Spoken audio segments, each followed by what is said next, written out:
Bien. Donc aujourd'hui, on va essayer de faire les caractéristiques des dipôles passifs. La suite.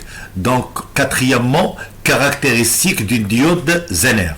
Donc, premièrement, quatrièmement, expérience. Même montage, même mode opératoire. C'est-à-dire, on va essayer de prendre le générateur, l'ampèremètre et le voltmètre.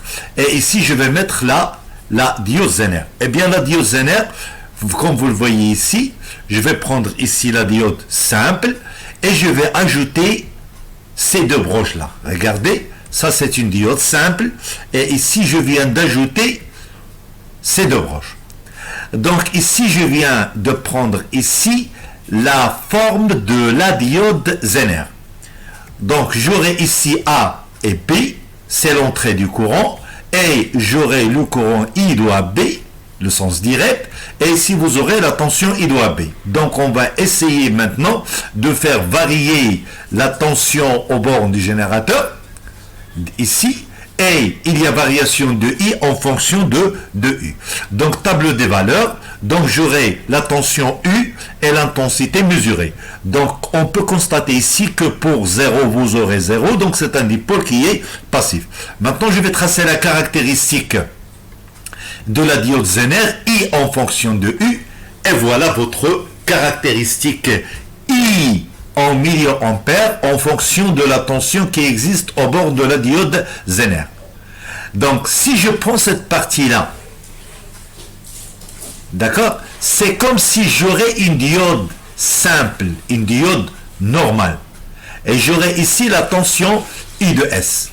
Mais la seule différence qu'il y a entre la diode Zener et la diode normale, c'est que ici vous aurez en sens inverse, il y a ici une tension, notez ici tension I de Z que je vais l'appeler la tension Zener. Bien, donc les caractéristiques. Donc le symbole de la diode Zener, elle est là. Bon, la caractéristique, la diode vous l'aurez comme ça, sans le composant électronique. Donc, la caractéristique, il passe par l'origine des axes, donc U égale à 0, donc I égale à 0, donc c'est un dipôle qui est passif. Bien. Deuxièmement, non linéaire, c'est-à-dire la courbe ici, elle est non linéaire, c'est pas comme le cas de la lampe ou bien de résistor. La tension U et l'intensité I ne sont pas proportionnelles. Et ensuite, non symétrique. Le comportement de la diode est dépendant du sens du courant. Regardez ici, il dépend du sens du courant. Ici, donc soit dans le sens direct ici, ou bien soit dans le sens inverse. Bien, chaque diode Zener est caractérisée par la tension seuil I de C, dans le sens direct, c'est-à-dire c'est celle-là, la tension seuil, et la tension Zener I de Z, elle est là, dans le sens inverse. Donc I de S ici, vous aurez c'est 0,8 volts, et la tension Zener ici, c'est 6,8 volts.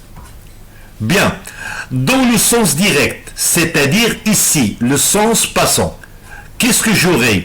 J'aurai la tension I doit B aux bornes de la diode Zener, il est compris entre 0 et I de S. C'est-à-dire lorsque la tension compris entre 0 et I de S, il n'y a plus de courant. C'est-à-dire vous aurez ici I de AB égale à 0, donc c'est une diode qui est bloquée. C'est-à-dire il ne permet pas le passage du courant, donc il y a aucune relation qui existe entre le courant et la tension, c'est-à-dire il n'y a aucune réponse entre le courant et la tension. On dit à ce moment-là que la diode est bloquée. Donc le deuxième cas, lorsque j'aurai I de AB est supérieur à I de S, c'est-à-dire je me suis retrouvé ici. Donc à ce moment-là, il y aura une réponse qui existe entre ici le courant et la tension. Donc j'aurai ici c'est le sens direct. D'accord? Le deuxième cas, j'aurai ici diode dans le sens inverse, c'est-à-dire le sens bloqué. Je parle d'ici. D'accord?